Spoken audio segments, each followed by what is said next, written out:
Alright, so E3 just ended, and essentially, a lot of people had some big issues with E3, but yes, while the conferences weren't picture perfect, there's a lot of great games, and my god. Yeah, I'm excited for a lot of games. I already made a lot of pre-orders. Regardless, today we're going to be talking about...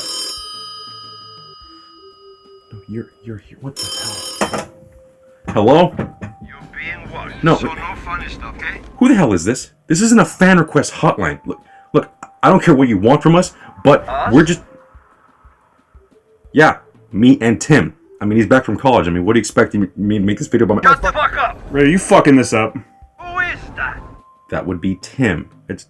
What am I doing? I don't give a shit. No, regardless, we're just trying to make a video for the top 10 E3 games we're most excited for. And whether they come out next year or this year, don't matter. We're excited for these games. God, that's all I'm trying to say. Shouldn't have put your phone number on Craigslist, should I? You do what now?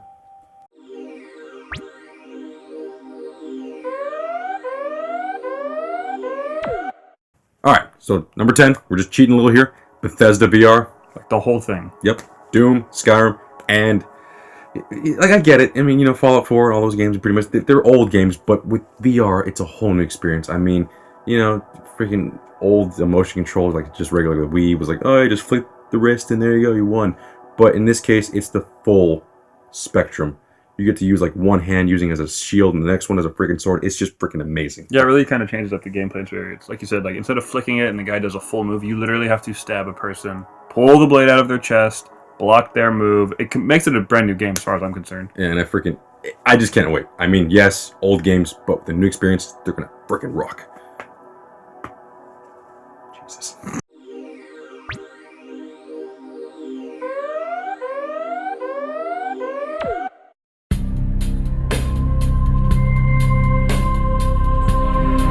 Now, I'm not a huge fan of the series in the sense that I haven't really played the old ones. This one looks amazing in the sense that I don't know whether they're hinting at it, but it might be like a somewhat linear open world, like kind of like Fallout experience. Yeah, I've never played the series either, but like the lore immediately had me intrigued. There's like a monkey body with a cat on it, and I guess the Nazis experiment. There's all these crazy creatures, and it's also like, I hear the game's, it's humorous as well as like very violent, so I would buy it. It just looks freaking amazing, and I just cannot wait to play this game and shoot the fuck out of Nazis.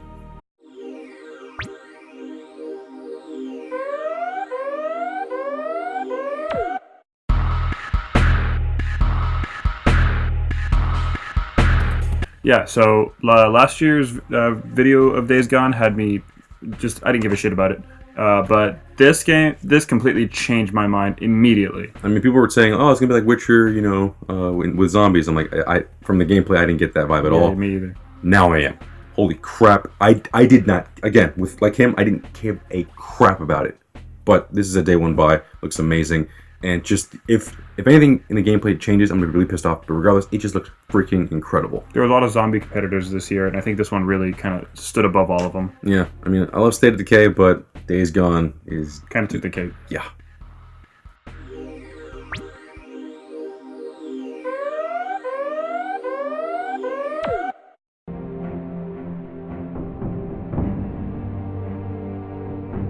Yes, this was in my last year's lists. I get it. God of War. I mean, they didn't really show us that much. But at the same time, they did show us a lot. And they gave us a nice little cliffhanger in the sense that...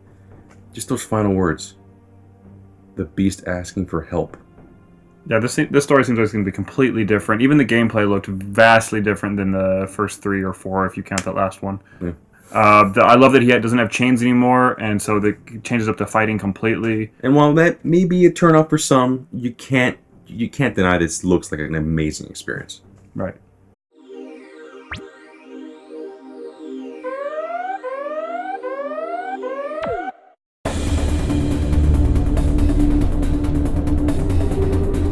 Now this, I didn't even know I wanted this, and I want this. Now our friend Kevin, who you've seen in the videos before, he is a huge Monster Hunter fan, and I've only heard from him, from word of mouth, just from him. And I've played, I think, the PSP one of the PS ones, there's a bunch of them, but I don't have that much experience with the series, but this alone, I'm already hooked. As somebody who played, I played the PSP one and a little bit of the Wii one, and those games already were fundamentally great. Now giving it an extreme graphics boost, and it looks like the engine has been sort of upgraded.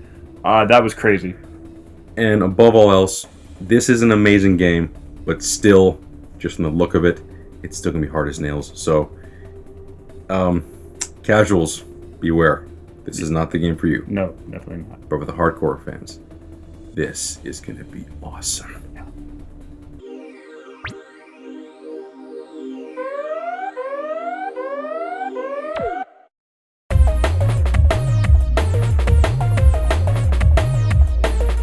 Now, I've barely played Beyond Good and Evil 1, but from what I've played, what the fuck, man? Why didn't people buy this game? It is incredible. And yes, it's a cult classic, but the fact of the matter is that we're finally getting a sequel. It's just so well deserved. This, Shenmue 3, it's just... I'm just so happy to see these games come back.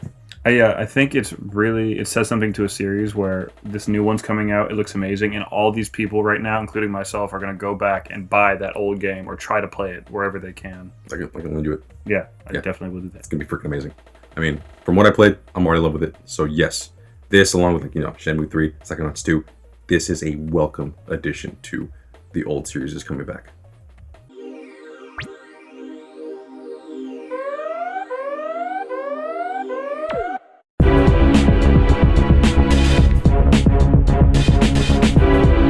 We're not excited for this at all. No, of course not. This game doesn't really good. Although, and the funny thing is, what the hell is this game called? Dragon Ball FighterZ or Dragon Ball FighterZ? I think it's a pun or some kind of wordplay. I mean, yeah, anyway, it doesn't look that great. I mean, it looks just like the animation. I mean, honest to God, who would want a game that looks just like the animation? I want, crappy 3D CGI graphics, guys. No. We need three-dimensional flying all around, Tenkaichi. Yeah, that would suck. And also the ripping off the gameplay from Marvel's Capcom 3. I mean, no one's interested in that at all. I mean, the supers look really cool, but that's not neither here nor there. Right. And they've got the characters from all of the seasons, including Dragon Ball Super. Yeah, that's really stupid. Yeah, I know, it is pretty stupid. Yeah, definitely don't want this game. I love Dragon Ball Z. Oh my fucking god, this thing looks amazing. I know, did you see those combos? Dude, and it's 3-on-3. Dude, I freaking cannot wait. This thing looks incredible, and yes, this is a stupid bit, I don't give a shit, but regardless, this looks incredible. Again, it looks like the actual anime. I'm sold. As much as we've been playing Tekken here, that game might just take that over. Yeah. Well, no. Tekken will be our favorite. That'll be our 3D fighter. But our definitely 2D won't fighter. Fucking be Tenkaichi. I hate that game.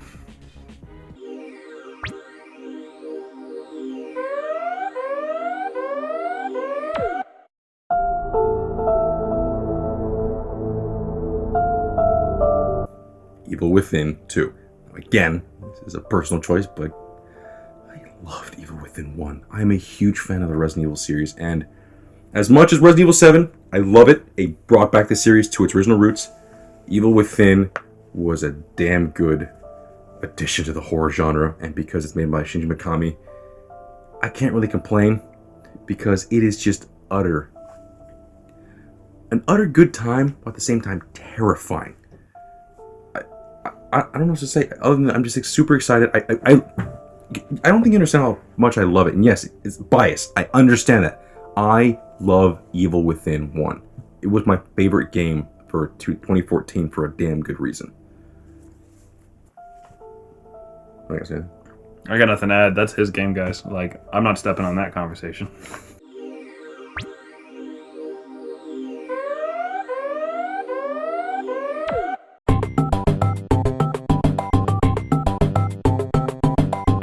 Yeah, so we were about to almost not watch this trailer. We were just like, oh yeah, Mario games are cool. I mean, no, granted, last year's trailer was cool. Exciting. It looked fantastic. No, it looked good. And it looks like another great Super Mario game. But just the whole hat mechanic just destroyed any expectation I had and just upped the ante for this game. And what I really appreciate about the hat thing too is that it's not just a few items, select items. You can throw it at anything. Signposts, Goombas, Bullet Bill, tanks, humans, freaking other enemies. It just looks incredible. And the fact of the matter is that this game could just be some regular run-of-the-mill, some other Super Mario game. But no.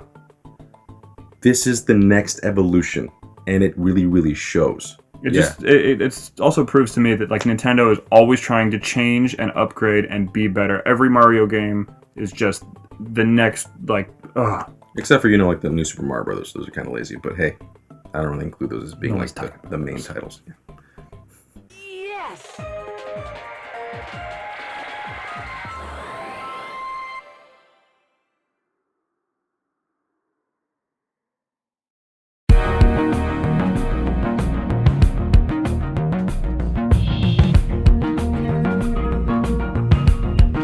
So this one we had to agree to consensus because, obviously we can't just make a list and we can't disagree on this. So we had to agree what number one could possibly be.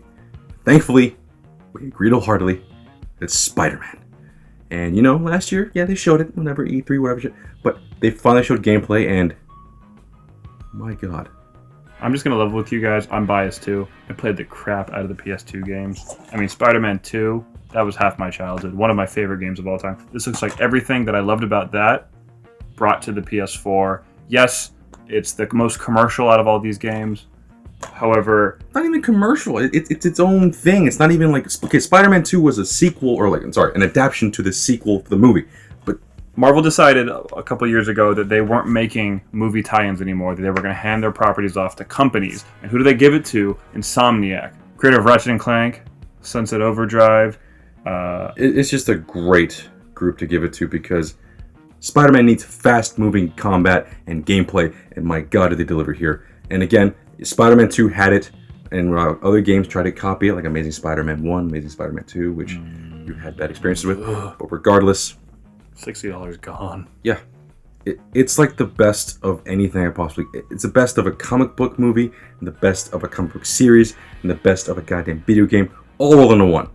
Because any fan, whether you're a fan of the damn movie series, the games, the comic books, you're going to be leaving very, very pleasantly surprised.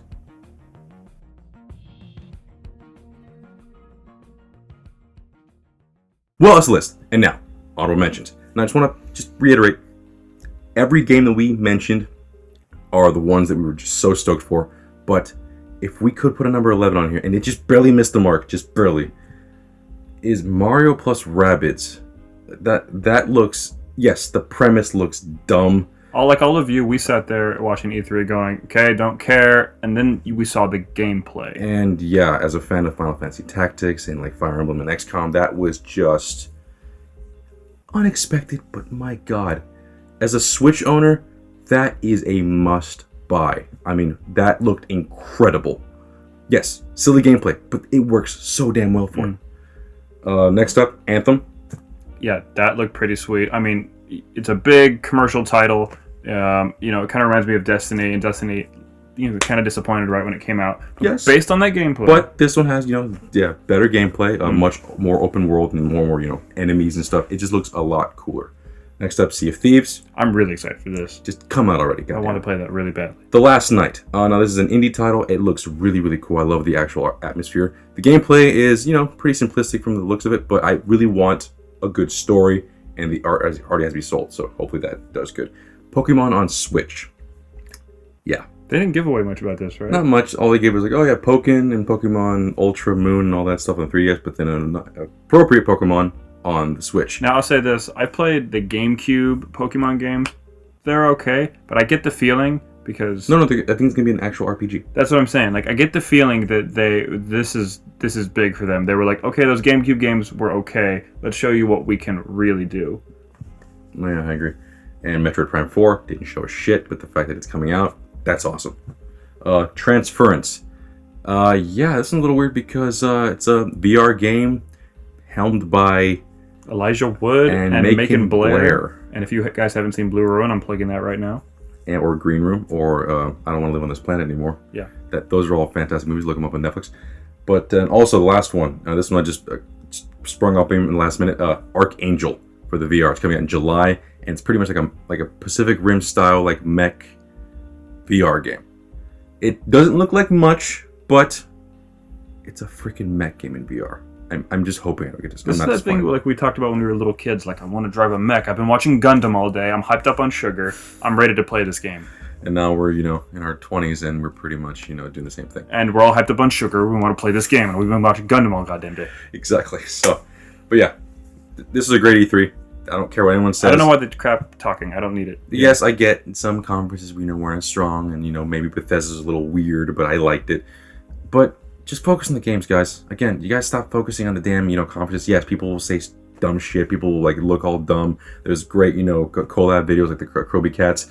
The point is just focus on the games, and you'll leave happy, because that's what I did, and yeah, I'm happy. So yeah, that's the video. Thank you for watching. Like, comment, and subscribe. And I'll see you guys later.